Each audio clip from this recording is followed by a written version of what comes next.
serchip thokiang serchip bong chom tlang a hian lalpui thanga lungdo tia kan thiat la lalpui thanga thlan mun te po ani ome hetlai mun a hian he lung lian tak mai fit riat chuanga sang lung lian thatak mai hlai thatak mai in phun na ani a helai chanchin toy hi kan zirchegin kan ngai thladon ani lungphun ro pui tak mai ania fit riat le chan ve lai mai hetianga helai mun a hen lo om a hi a lu khop mai a kan soi tang khan helai serchip chim lam dai vel to tu tan chuan helai hian lalpui thanga lungdo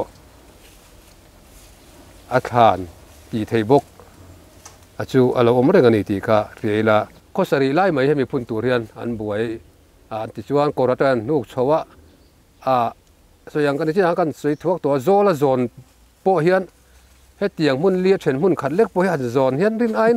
ati fe tham zel mai ni lung lo zon chu makhoba chu tiang ni CJCB le khol om ma lo korata han nu chho tur kha chu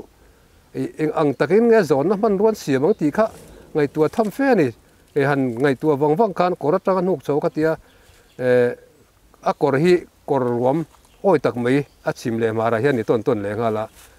korata ga zon chho le nuk chhowan soi ni si chuan zola chuan ni sela chuan khosari lai ni ta chuan ti khan a zon nan siamanga an zon lui mai dona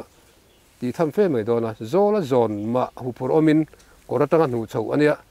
tin an soile zel dan pe jong khatian han phum tur hetian han sol lut tura hian tian han sol lut tura tak khan akhur ko wa hian poite pakhathi alau talut pala sal ani nge ni poi pakhat hen ti le mai thina an lo so khat so lu thla luan tum lak lo to sia ni mai ro sen ti tan so nan ta nge ti te po kha thon thu ang deu chuan oma eng po ni se kha tak tak riam phei chu kan premier lawa chu tiang khop chuan a phun vel hi a hau takena khir ani khati jong kha lalpui thanga lungdo chanchin tlang pui amhun atanga report kan on siam thei te chu ani